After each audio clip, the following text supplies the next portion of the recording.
Rahul Gandhi jail जाएंगे? बिल्कुल, jail जाने से राहुल जी कब डरे हैं? राहुल जी ना पहले डरे थे जेल जाने से, ना राहुल जी अब डरेंगे जेल जाने से। ये डरने वाले लोग जो है वो बीजेपी में है, जो माफी मांगने वाले लोग हैं वो बीजेपी और आरएसएस में है, जो लिखित में माफीनामा देने वाले लोग हैं वो संघ में है। और निश्चित तौर पे अभी जो बड़ा सवाल ये है कि संघ और भाजपा के बीच में रसाकसी चल रही है, और इसी रसाकसी का नतीजा है कि इस समय प्रधानमंत्री विदेश यात्रा पे है, संसद का सत्र चल रहा है, तमाम अहम सवालों पे चर्चा होनी है, लेकिन प्रधानमंत्री उस चर्चा का जवाब न देते हुए विदेश यात्रा में तल्लीन है। और यहाँ पर जो मंत्री हैं, जब उद्घाटन करने की बात आती है तो उद्घाटन मंत्री लोग करते हैं, और जब सवालों का जवाब देने की बात आती है तो सवालों के जवाब उन मंत्रियों से लिए जाते हैं।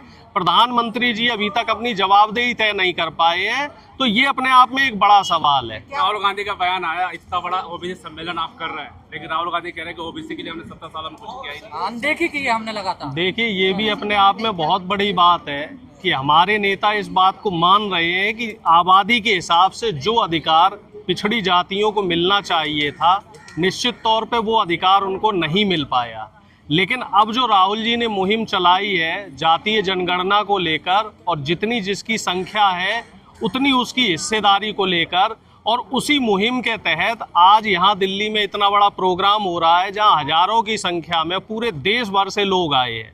और ये लोग ऐसे नहीं कि कहीं खर्चे दे के बुलाए गए, ये लोग अपने खर्चे पे आए हैं।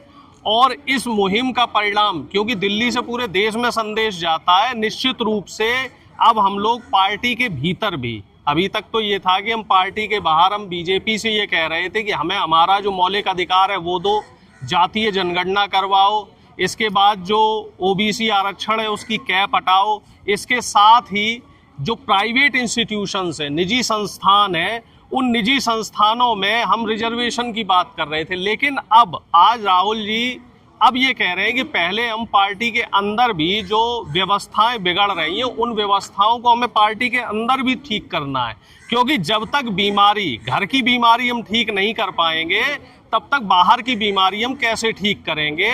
और इसमें जो ये कभी राज्यसभा में आपने देखा होगा 2-3 दिन से कुछ हलचल चल रही है, राज्यसभा के जो सभापति थे धनखड़ जी, उनका जो इस्तीफा हुआ है तो वो कहीं ना कहीं एक उतल पुतल मचा रहा है कि एक पिछड़ी जाति का जो उपसभापति था, हालांकि वो विपक्ष की आवाज़ दबाते रहे हैं, विपक्ष को उन्होंने कभी बोलने का मौका नहीं दिया, लेकिन आप देखिए इस्तीफा साजिशन बीजेपी ने जो लिया है वो किसका इस्तीफा लिया, कि एक जो जाट समाज से आते हैं नेता हैं, और बीजेपी की नीति यही रहती है, बीजेपी की कथनी और करनी में अंतर रहा है। कांग्रेस तो लगातार धनखड़ जी का नहीं, हम इस्तीफा मांगते रहे, बिल्कुल इस्तीफा मांगते रहे, लेकिन जिस तरीके से उनका इस्तीफा हुआ हमें उस तरीके पे आपत्ति है। इस्तीफा होता बाद में उनकी फेयरवेल भी होनी चाहिए थी, और जो कारण दिए गए हैं कि स्वास्थ्य कारणों से इस्तीफा हुआ है, जो कारण दिए गए हैं कि कारण स्वास्थ्य कारणों से जो इस्तीफा हुआ है, तो वो अपने आप में एक संशय का विषय है।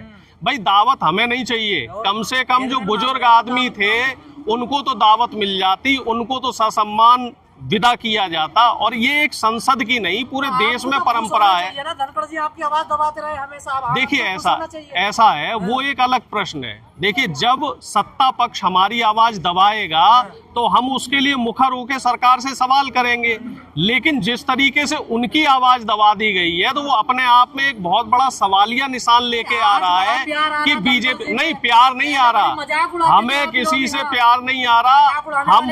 हम बात कर रहे हैं संविधान की और संवैधानिक तरीके की, कि जो संवैधानिक तरीके से धनखड़ साहब को हटाना चाहिए था उस तरीके से नहीं हटाया गया, उनसे खाली कागज पे इस्तीफा ले लिया गया और उनका इस्तीफा स्वीकार कर दिया गया। और उसके बाद जैसे कॉर्पोरेट कल्चर में होता है कि अगले दिन दफ्तर में मत घुसने दो, तो वही सिस्टम उनके साथ कर दिया गया कि साहब अब इन्हें दफ्तर में मत घुसने दो।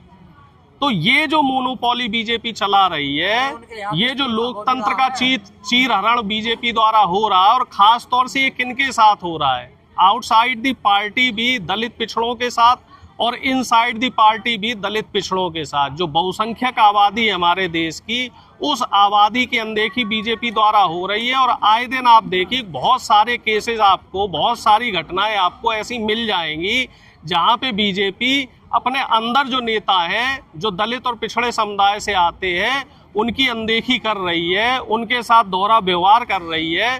और इसका एक जीवंत उदाहरण धनखड़ साहब है। 27-28 मंत्री बना रखे हैं, कैबिनेट मंत्री, लेकिन हाँ बिल्कुल मंत्री बना रखे हैं, लेकिन मंत्री जो है वो सिर्फ रबर स्टाम्प है, वो डमी है। उनके पास ताकत कितनी दे रखी है, उनको ताकत देखिए ना। राष्ट्रपति महामहिम राष्ट्रपति जी है, लेकिन कहीं भी जहां राष्ट्रपति जी को होना चाहिए, क्या उन जगह राष्ट्रपति जी को बुलाया जाता है? ये हिसाब है, मल्लिकार्जुन खड़गे को कहाँ बोलने देते? देखिए माइक भी बंद हो जाता है। कब बंद हो गया साहब? अभी देखो खड़गे साहब बोल रहे हैं, अभी हमारे यहाँ खड़गे साहब बोल रहे हैं। और फिर जो कार्यक्रम का शुरुआत है वो खड़गे जी ने की है। और खड़गे जी बहुत वरिष्ठ नेता है। आपके नेता राहुल गांधी, हमारे अध्यक्ष हैं मल्लिकार्जुन खड़गे जी, हमारे अध्यक्ष हैं मल्लिकार्जुन खड़गे जी। और नेता विपक्ष है लोकसभा के राहुल गांधी जी। तो निश्चित तौर पे जो अध्यक्ष होता है, तो उस अध्यक्ष की अध्यक्षता में ही पूरी पार्टी आंदोलन करती है। बीजेपी कह रही है इतना बड़ा ओबीसी का सम्मेलन पहली बार हो रहा, कांग्रेस में आके कितने दिन क्यों लगे? तो इस बात से भी आप लोगों को तकलीफ है। देर आए दुरुस्त आए, बड़ा सम्मेलन हो रहा है और पूरे देश भर से हजारों की संख्या में लोग आए हैं। और अब जो पिछड़ा समाज है, जो दलित समाज है, वो जागरूक हो रहा है और एकजुट हो रहा है। अभी तक हम लोग जातियों में बंटे हुए थे। जो बीजेपी जातियों में बांटने का काम कर रही थी, उस स्ट्रेटजी से नुकसान हो रहा था। जो पिछड़ा समाज है, पिछड़ों पे भरोसा है, जो अपना उसका देखिए जो इस देश का बहुसंख्यक आबादी है, जिसको अब तक जो मौलिक अधिकार मिलने चाहिए थे नहीं मिले हैं। जैसे हम बात करें सुप्रीम कोर्ट की, तो सुप्रीम कोर्ट में अभी भी हमारे उतने जज नहीं है जो होने चाहिए, या फिर हम कह सकते हैं ना के बराबर है। जो मीडिया है, मीडिया के जो मालिक हैं, तमाम जो मीडिया है उसके मालिक अभी दलित पिछड़े नहीं है। तो जब तक मीडिया के मालिक दलित पिछड़े नहीं बनेंगे, तब तक ये संघर्ष चलेगा। जो जुडिशरी है, ब्यूरोक्रेसी है, और ख़ास तौर से जो निजी संस्थान है, क्योंकि इस देश में सिर्फ 5% नौकरियां सरकारी हैं और 95% नौकरियां प्राइवेट है। और उन प्राइवेट नौकरियों में भी अभी दलित पिछड़ों को अधिकार दिलवाना है।